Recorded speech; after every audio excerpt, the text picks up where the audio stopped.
I'm from the planet Gallifrey in the constellation of Castabras. I am the oncoming storm. Okay, welcome back to my World of Tanks replays. We've got something a little special here. It's a game with myself and the mighty Jingles and the Tog.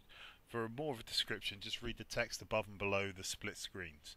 But basically, I was invited into the man cave, got to try it out, and after making the How Not to Suck videos, these are the games we had. And now we've seen the first targets, and Jingles is going to take a few shots at them. Should tell you, Jingles is on the left, I'm on the right. We both had a shot at them there, but both of us missed. Jingles had another shot, I haven't seen anything. While moving, I'm not going to fire blind. I'm new to the Tog. I'm not as comfortable with it as he is. And if you see there, I'm out of range of this target, Jingles isn't. He fires too early and goes over the top, but second shot right on the button. And so we're now moving further on into the town.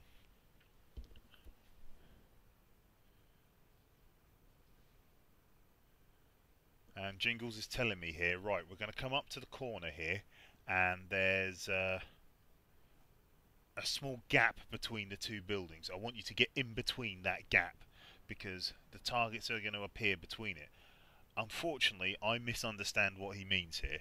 And I should tell you, we're in the same room when we're recording this. I'm in the man cave. He's got two computers there. I'm using his second one.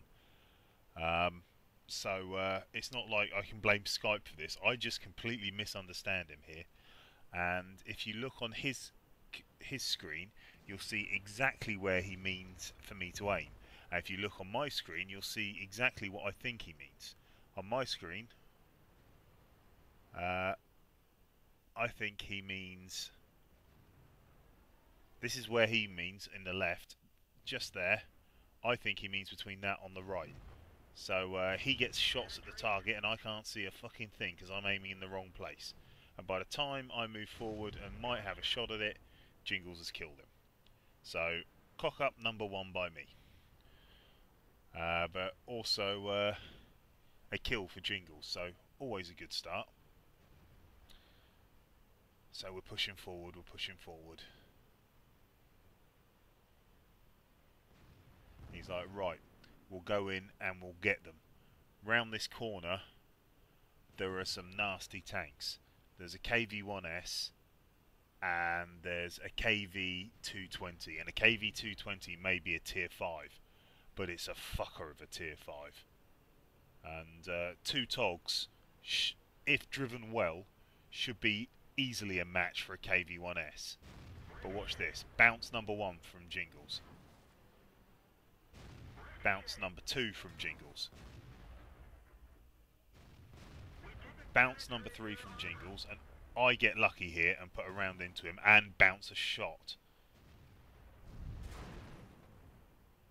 But now we're aiming at the KV-1S. And Jingles is not having a great deal of luck here. We're both aiming at him. I luckily get a shot into him and bounce a shot off a KV-1S. But I've taken too long around there and Jingles has had to come back in there. Anyway, I back off now and I want another shot at him. And I put another round into him. But I take a hit for it.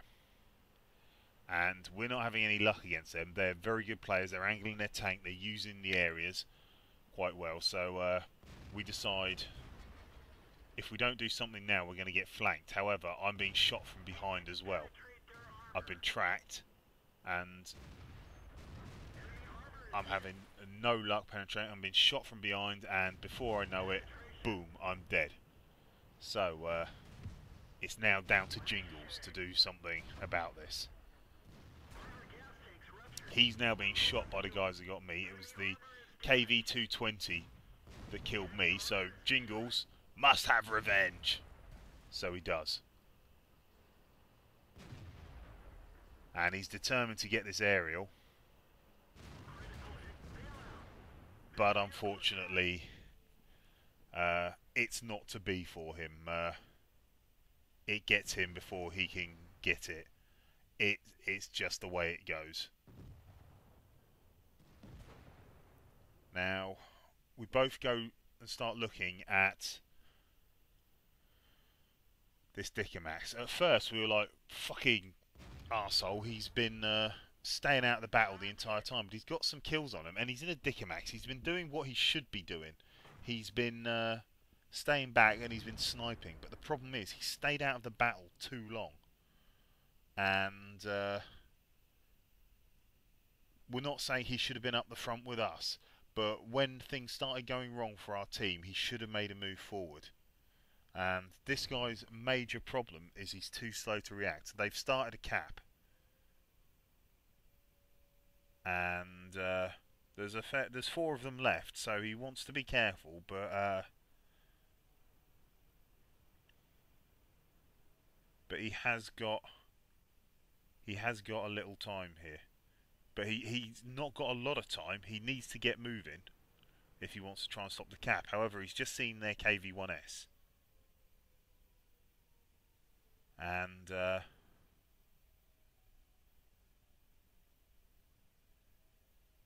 KV-1S has killed our last player, bar the Dickomax.